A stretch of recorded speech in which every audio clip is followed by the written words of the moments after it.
of Dragonquest 11. Now, previously I've been playing the main game content, and I have now defeated Morrigan, the final boss. Yay!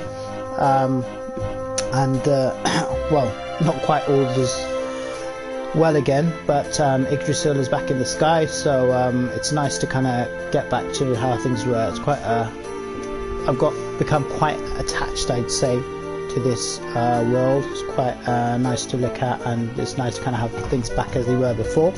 And I've now gone back in time and basically playing through an alternative timeline to see how things could have gone. So it was quite interesting, actually. Not quite sure what to expect, but from what I gather, there's still a lot of post-game content. I think so far I've been kind of focusing a lot on getting my party together, getting the right costumes and everything, and how to get them set up and everything. They have kind of gone back in terms of their XP, but I think I've got a in terms of their levels anyway, but I think I've got a clearer idea now of how I want my party to be set up. So I think now I can just relax a bit and just, I think, enjoy and try and understand the story a bit more, because I think the first time round there's a lots of things which are not clear, and I think with the post-game content some of that will get clarified a bit more. So hopefully now I can just relax a bit and having completed the game, and focus a bit more on the story and some of the intricacies of the game and the story. First of all, I just wanted to say fair play to the developers. Just the sheer amount of content they put in this game, I think it's really good value for money, and it's quite an investment in terms of time, but like I said, you do get a certain attachment to the world and the characters. Well, I'd say when I first saw the game I thought, wow, it looks a bit sort of childish, but it's yeah, it's quite a lot of the stories and the companion quests and everything are pretty involved, and the soundtrack is really good as well. So yeah, great combination, and looking forward to enjoying the rest of the game. So just to summarise then, so Erdwins has travelled back through time, arriving in the Arborean Highlands with a sword of shadows in hand. Upon reaching Arborea, he is reunited with his companions, so that was quite touching, and the most touching of all was being reunited with Veronica, who unfortunately passed away earlier, so managed to get her back, and they journey together to the heart of Yggdrasil. When they get there, everything happens as it did before. I was a bit nervous actually, and they're attacked by Jasper, but armed with his new sword and the knowledge of what his enemy is planning, our hero is able to thwart the attack and give Jasper his just desserts. I must say I quite enjoyed that, defeating Jasper. And well, as they say, the value of hindsight's a wonderful thing. I think it was quite wonderful that my main character anyway was still leveled, like I think it was level 46 compared with, I can't remember what he was first time round, so I'm sure that also helped. So the Jasper fight wasn't anywhere, well, first time you couldn't actually do any damage to him, so that was quite a rewarding fight, I would say, and putting Jasper out. And after a banquet at Heliodor Castle, it was nice as well to see Heliodor Castle like it was at the beginning of the game, rather than after it had been sort of smashed up and it was dark and dank, so that was really nice to see as well. After banquet at the Heliodor Castle in Arrogance honour, Morrigan's manipulation of King Carnian is revealed, and the party engage him in pitched battle, eventually overcoming him. Now, in this battle you see Morrigan as you originally see him in Yggdrasil, so I think that's the only time you see him before you actually have to defeat him. But in the main game he has rather different appearance. I'm not sure if I missed it, but not sure what the explanation was for that, why first time you have to fight him he's in his sort of monster form, and this time he's, well, not quite human, but humanoid form, shall we say. I'm not sure if that's going to be revealed and explained. Party engaging pitch battle, eventually overcoming him. The sorcerer's spell is broken. True King Carnelian regains consciousness and is reunited with his long lost daughter Jade. So it looks like that's the end. Everybody's happy, but he thanks Aragorn, proclaiming him the luminary and the scion of the legendary hero Erdwin. Just as the castle is beginning to fill with joy at the realization that Erdwin is free from the threat of Mordegon's machinations, darkness falls. Well, like I said, we've still got a lot of content, so couldn't be happily ever after. It seems that the star, so I'm going on a bit in the introduction, but it seems like a lot of happened and I had to get my head around a lot of things in this game. It's a lot more complex than I thought originally. Again, like I said, when I first saw the game, I thought it was very kind of bit childish, very simple story, but in fact it's a very deep, involved story, lots of twists and turns, and yes, really engaging story, I would say. It seems that the star known as Erdwin's lantern is falling from the sky. Now this happens the first time round and you don't fully understand what's going on, but hopefully this time it's going to be explained a bit more. And these I don't know what to call them, these they look like little Moomins. They, I think at the time, I can't remember what it's called, spirits, and you see a lot of them through the main game, but they're not really explained, so I'm hoping we're going to get some more explanation now. Seems that the star known as Erdwin's lantern is falling from the sky.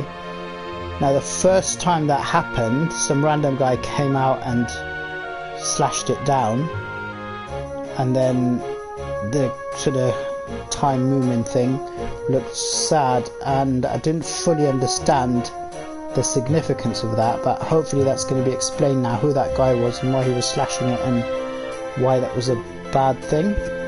So Hendrik joins the party, so that was really good to get Hendrik back, pledging to be a luminous shield. I liked his speech, and rejoining the party, and the friends take to the road once more, this time to investigate the troubling descent of the star. So uncharted territory now, because up to now very much it was quite, the game was fairly methodical in terms of its path. You go from one location to another, some element of open world to it, and you are required to go back to certain places, but not quite sure what to expect now. So my last save point was in Heliodor Castle, just in front of the throne room.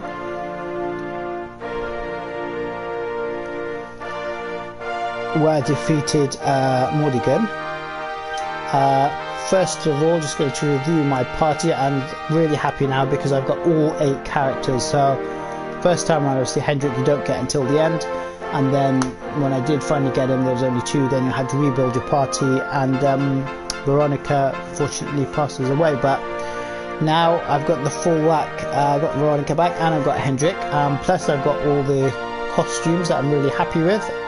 I don't think the original costumes they come with are really that impressive, and most of the armor that you get during the course of the game will not change their character's appearance, so you've got to put in a lot of work getting these special costumes. There's more on the way, but the ones I've got now I'm fairly happy with. I will, once I get the better ones, upgrade them, but certainly I'm not too bothered about the appearance now. So I've got Aragorn in the Dracilian armor, looks pretty badass, and I think I'm just gonna, it's interesting because the Sword of Light is a one-handed sword, but the Sword of Shadows is two-handed. I've got this, wait, I think I lost the Sword of Shadows, but I got the upgraded Sword of Light, but I'm going to keep him unless I need it with the Great Swords, because I've got nobody else using them, and he does pretty decent damage with a Great Sword, and I think he's probably better even in terms of damage than Hendrik. So that's my luminary, silver and gold armor with the Great Sword with a dragon in the hilt. That looks pretty badass. And then glad to have Hendrik back in his black and gold armor. And I mean, you have the option of using him with a great sword, but given the fact that he's the only character who's got the special shield attacks or defenses, or both, and can use the axe attacks, I think it just makes sense to go with the axe and shield combo. I think some of his defensive abilities are really impressive, and he's a really good tank, I think. to have, so keeping him in there. He's in my main party. Jade looking absolutely badass in the warrior princess headdress. She actually looks like a princess now, which she didn't at the beginning. And she does some serious damage. The good thing about her is because she doesn't really have any, well, she doesn't have any spells, so I'm not sure she can get access to any. In the boss battles, you don't need to wonder whether she's going to defend or heal or do something else. You can just attack every time, and I think that's helped me in a lot of the boss battles, just having her doing consistent damage. And Serena, I wasn't really happy with her with short hair, so I just didn't think it suited her. So it's nice to have her back with her pre-cut look, and she's lost the ability to use staffs now that Veronica's back. So I've got her using dual wands, but I really like this Saintess outfit. I think it really suits her and her role as the healer of the group. Unfortunately, she's lost her offensive spell capabilities. I'm not sure if she'll be able to get them back, but there we are. And then we've got four people in reserve. Sylvando, I think this probably is the best outfit for him, the Dapper Dublé. And I think I'm just going to keep him with whips now. I think there's other people who use swords and daggers, and I think this weapon suits him. Yeah, you've got Veronica back with her staff and with the pretty pinny, which I think suits her. I think her final outfit I think is really impressive, but not there yet. I think that's going to be pretty late in the game. And Eric still with the Swindler's Scar outfit. Swindler's Scarf and Swindler's Stole. I think this looks really badass, suits his character. And just going to keep him with, I just spent a lot of time using him with daggers, since I believe he's the only person who can use daggers, but he just wasn't doing enough damage, and in fact setting him up with swords, he's a lot more effective, and some of his attacks are actually pretty effective to do big damage, particularly his divide ability, his critical claim ability, and even with Falcon Slash, using it with two swords I think works well. So I think I'm just going to keep him with dual wielding with swords rather than daggers now. But I do need to build up some of his sword skills because he's gone down levels. And finally Rab, like I said, I made it clear from the outset I really disliked his starting outfit. He looks like some peddler rather than a king, and I've got him with the Dracilian dress coat now, and I think that looks pretty badass. And I'm not sure how much I'm going to use him now that I've got both Serena and Veronica in my team, but he is a bit more, now that Serena's lost her ability to use offense, use all of Veronica's skills. You can see she's very much about magical mending is high but magical might is low, and Veronica, magical might is high but magical mending is low. They're very much sort of two halves of one person. And Rab, you might say, is the complete package, but he does have quite low health. But anyway, we've got him reserved. The main thing is I've got a team of 8 now, which I've never had before, and I'm pretty happy with their setup. So in terms of where we were,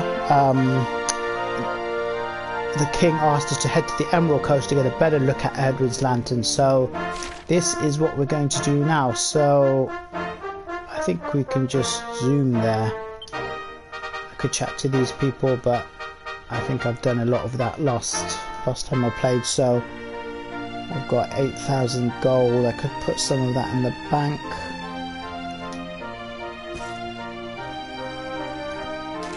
Is there one close by? I think I'm just going to zoom there. And the other thing is now I've got the map with pretty much, I can access any of it. We've got Yggdrasil back, well, that great big eyesore, and we can also access Nautica as well, which for a time we couldn't. So, and we can even zoom to Yggdrasil, which I don't think we could first time round, so that's also pretty useful. Right, so we need to go to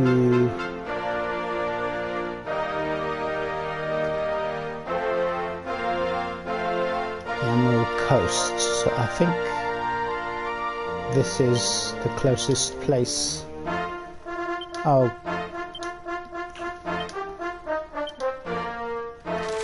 don't tell me we can't zoom there.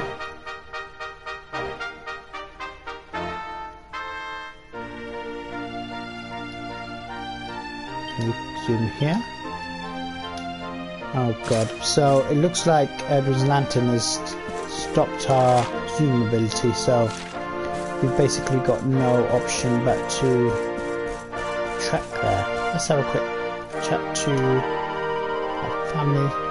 Oh, I was hoping we'd be able to travel back to Cobblestone together after you spoke to the king, but no such luck. Oh, I like Gemma, she's sweet. It seems the Luminary's work is never done, but if you get time to pop to Cobblestone on your travels, well, you know, don't be a stranger. That's nice, actually, after all these kind of world-saving things that you do, you have this,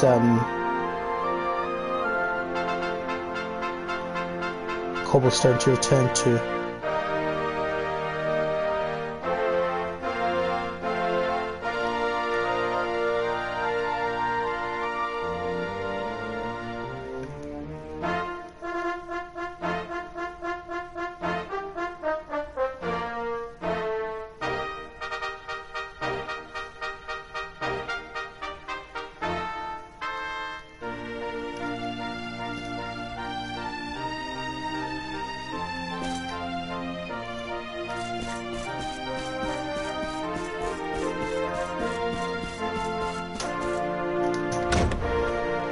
But it's fine, I'm not in any particular rush now. It's a nice world here actually, and it looked a bit dreary and depressing after Yggdrasil has fallen, but now we've got all the greenery, all the blue skies back, so I quite enjoy just travelling around this world even on horseback.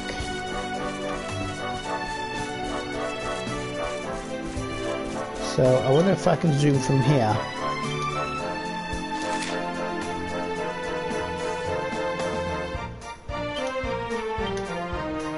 Yeah, I don't think I can zoom anywhere. Yeah. So it's obviously got something to do with Erdwins lantern. But it's nice to be in Heliodor again in all its magnificence, which is how pretty much the game started. And the thing is, for a lot of it, you can't actually travel back here, which, yeah, I mean, basically the area is blocked, and when you can, it's all sort of dark and dreary. Yeah, I mean, the people here don't seem to be too bothered about Erdwins lantern. They seem to be getting on with their business.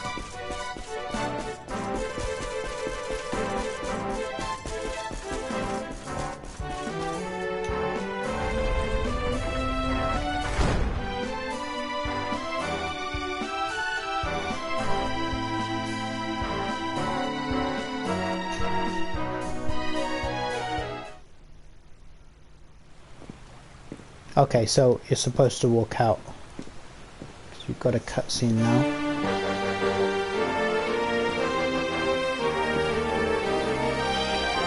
Who's lost his armor? Hey, we've got a horse.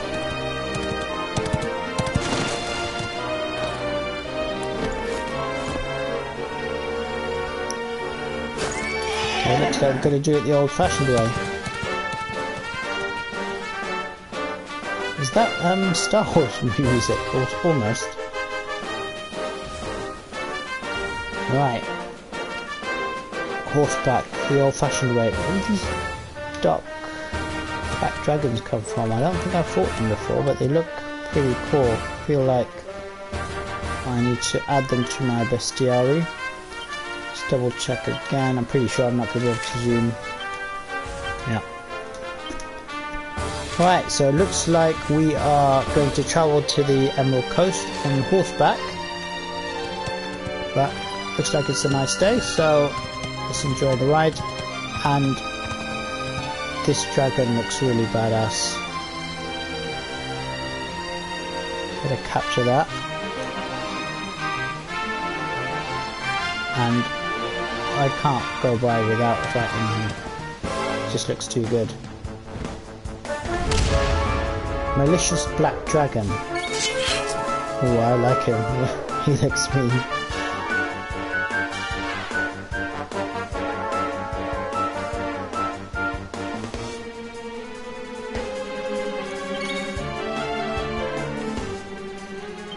Alright, starting with Aragon, we can use Cutting Edge.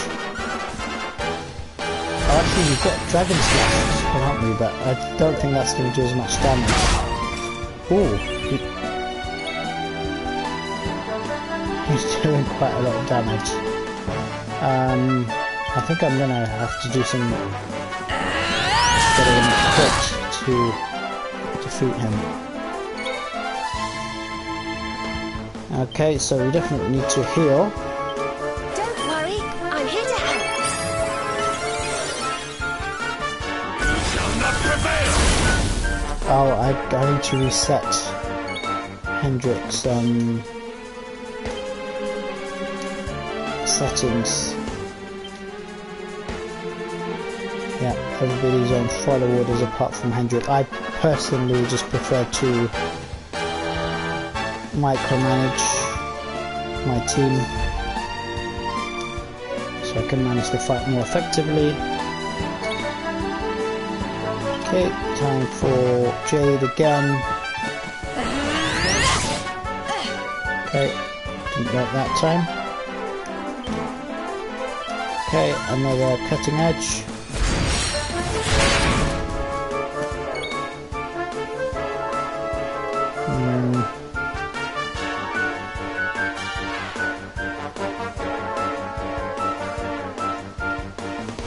I'm assuming he will be using fire damage, so maybe just some fire protection. Yep, anticipated that. Because it depends on the lore, but not all dragons do fire. Could be like acid or lightning, or. But I think all of the dragons in this game, fire is their main, or the only breath weapon. Okay, what am I going to do with Hendrik? I don't think he's that hard that I need to defend. So I think I'm going to try and get a crit. You shall not prevail. And succeeded.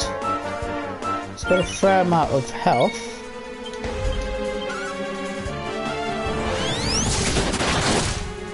Another crit. Okay, let's see what he's got. Yep, another. Oh, does do some serious damage.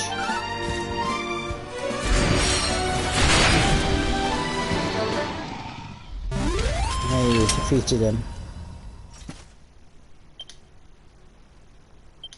Okay, fairly decent XP. Okay, definitely need to heal after that fight. I quite enjoyed that fight actually. It was not overwhelmingly difficult, but challenging enough. Actually, it's not Star Wars music, but slightly similar.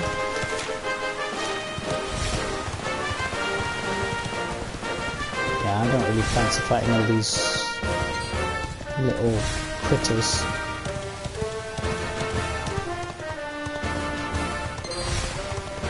Actually, I should check out my bestiary now. Yeah, malicious black dragon. 28929 experience, that's pretty decent. Defeated 1. Drop serpent skin, serpent soul. And yeah, Heliodor region, Heliodor sewers.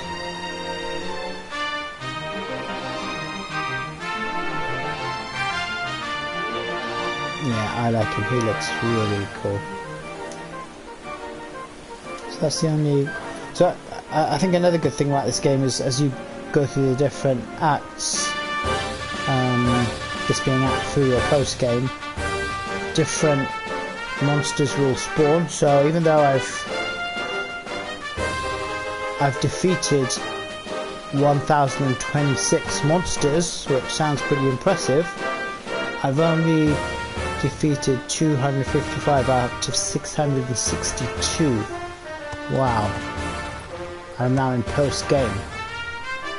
So it seems to me like I'm coming across a lot of the same enemies, but this would suggest there's a lot more out there that I haven't come across. Yeah, I was just wondering if there's some way to get just the dragons together, but I'm not sure. Oh well, let's move on. I don't really fancy fighting those guys. Yeah, the thing I like about this game is that there's still an air of sort of fun and light-heartedness, even though the world's in turmoil.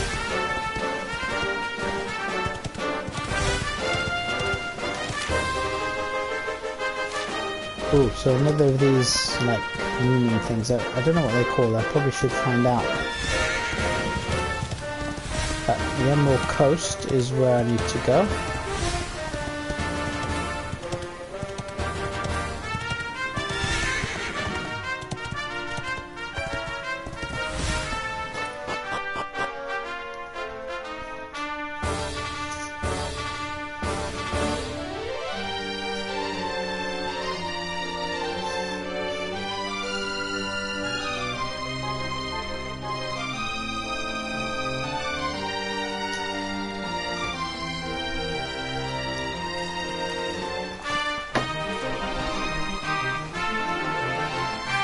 Okay, so It's enormous.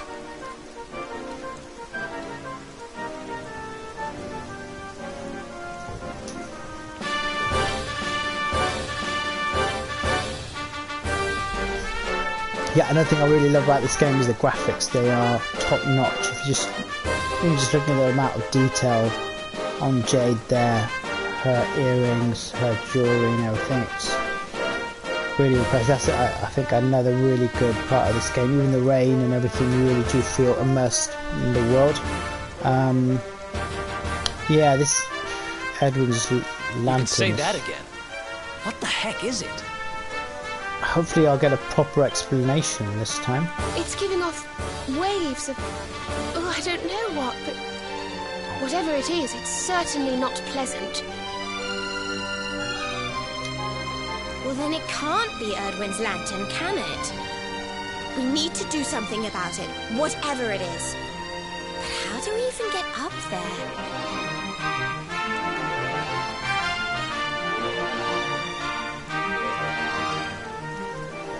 Yeah, it's nice to have Veronica back in the team. Yeah, this thing about Erdwin's lantern, I'm not sure it was explained properly or if I missed it, but I think it's supposed to be a force for good. But there seems to be a certain foreboding about it at the same time. Last time we came across it, we were basically trying to read what it said from the ground, but this sounds like a better idea to get up there, but I don't know if there's going to be some sort of magical path. Well, well, dear luminary. It seems you were in quite the pickle. Okay, who's this now? How? Mordigan. Mordigan, you're alive. Can't get rid of this guy. You're seeing me as Mordigan now, you say? How very intriguing.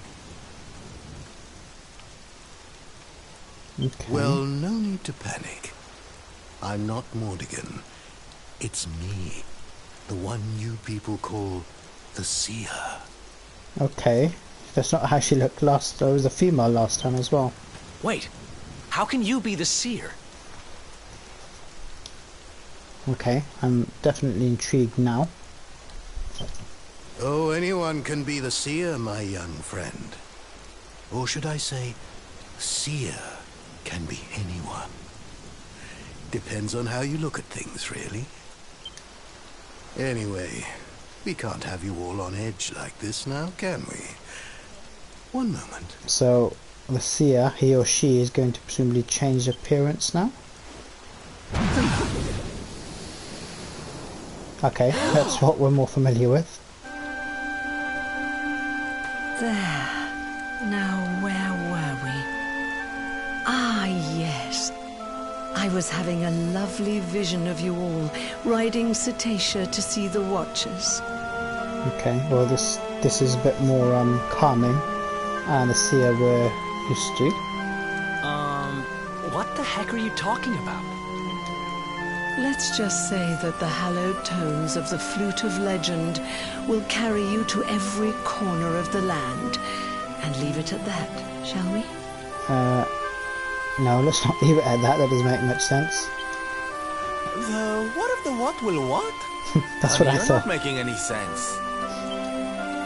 You don't have much time, you know. I wouldn't stand there gawping like that if I were you. Yeah, tell us what we need to do. Oh god, that wasn't very helpful. Is there some meaning in what she said? I don't know how legendary it is, but we do have a flute. Do you think this could be the one?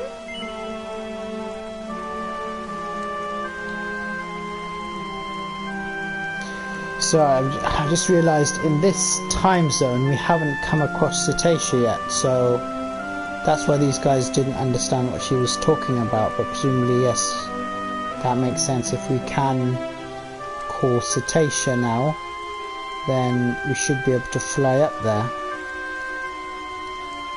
What happens if we say no?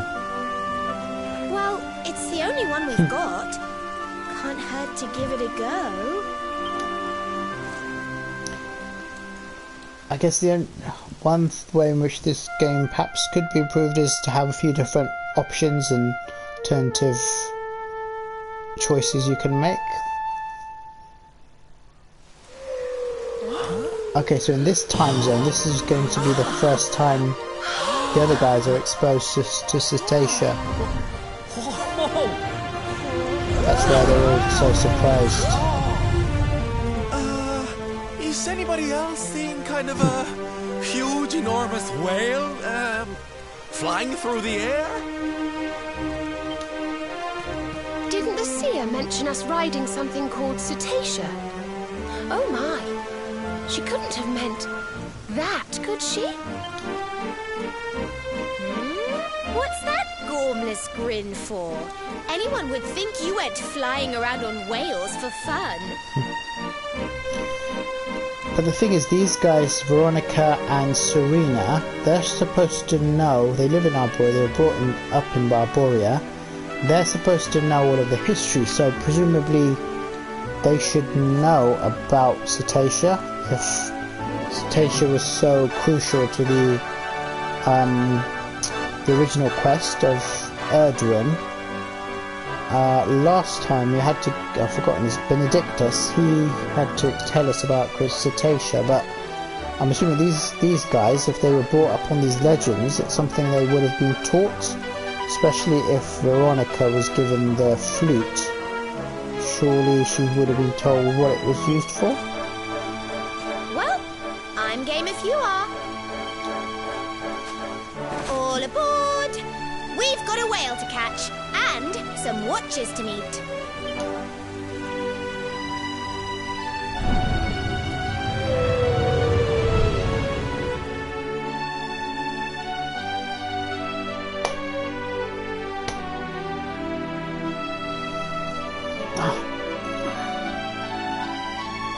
But yeah, it's nice that the game hasn't come to an end and that we can still carry on having adventures.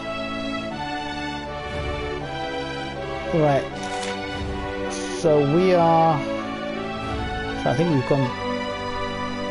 Yeah, we've gone beyond the Emerald Coast, but we need to go to Havens Above, which is right on the other end. So this is obviously Erdwins Lantern. We can't get any closer to it. But presumably the Watchers might help us. Now there's a column of light here, so presumably we can go there if we want to. I'm not sure. I know we don't have to go there now, but I wonder what's... Okay, the Hotter Step is also a world station, so that's quite helpful to know. Let's just... I mean, there's this Havens Above where we need to head to. But this is the first time I'm seeing this world post... or having a good look at it anyway. Post defeating Mordigan, and yeah, it looks really fantastic. Yggdrasil hanging up there. We've got Battleground floating, what do you call it, island over there. And this is the big development, Erdwins Lantern. But we can't go there now, so we're going to head to... I'm just enjoying the view. I could go faster. To Havens Above. I don't think I've seen it in this kind of blue sky before. It looks pretty impressive. Hopefully the Watchers will tell us a bit about... Excuse me.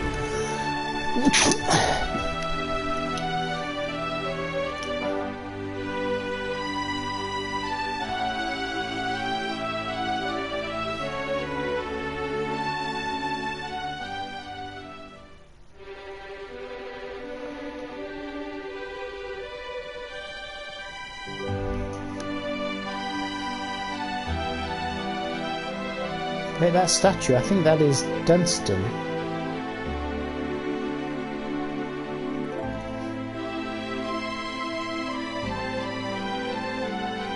This place is insane. Who builds a town on a